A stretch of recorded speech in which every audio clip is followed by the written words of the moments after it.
하루의 말씀, 오늘은 잠언 25장 13절 말씀 가지고 함께 나누겠습니다.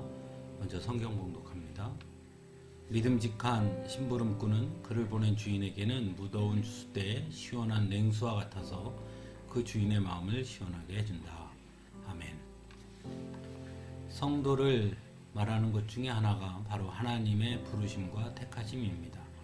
즉 성도란 내가 하나님을 선택하기 전에 하나님께서 나를 택하시고 부르셨으며 그 부르심에 응답하는 것이 성도라는 것이지요.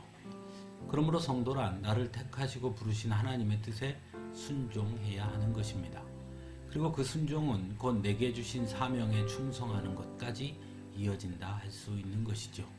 그래서 흔히 청직이라고 말하기도 합니다.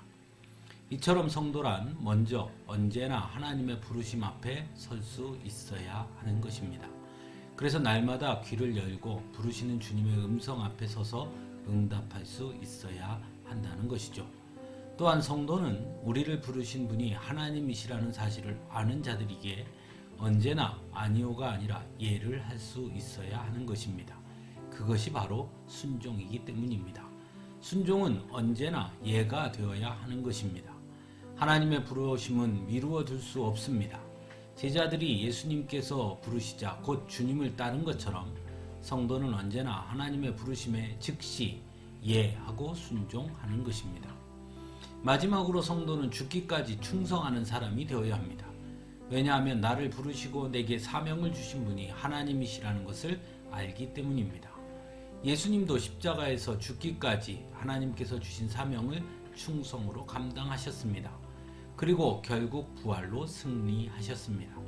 그것처럼 성도 역시 하나님께서 주신 사명 앞에서 충성할 때 결국 우리는 승리하게 될 것입니다. 하지만 이 사실을 깨닫지 못하고 심부름꾼인 우리가 마치 주인인 하나님을 심부름꾼처럼 여길 때가 있다는 것이죠. 그래서 오히려 하나님을 우리가 원하는 것을 들어주는 분으로 착각하고 있는 것입니다. 오늘 잠언 말씀은 믿음직한 심부름꾼은 그를 보낸 주인의 마음을 시원하게 해준다 라고 전하고 있습니다. 이 말씀에 빗대어 본다면 성도란 우리를 보내신 하나님의 마음을 시원하게 할 수 있어야 한다는 말씀이죠. 그런데 거꾸로 하나님이 우리의 마음을 시원하게 해줘야 된다고 생각하고 있는 것은 아닌가 하는 것입니다. 그러다 보니 내 생각과 내 뜻대로 되지 않으면 하나님을 원망하고 불평하기까지 한다는 것이죠. 정말 말 그대로 주객이 전도된 것이라 할 수 있습니다. 사랑하는 성도 여러분, 우리가 성도라는 것을 잊지 마시기 바랍니다. 무엇보다 주님의 마음을 시원하게 해주는 그런 성도가 될 수 있기를 바랍니다. 하나님은 그런 성도를 더욱 사랑하시고 축복해 주실 것입니다. 함께 기도하겠습니다.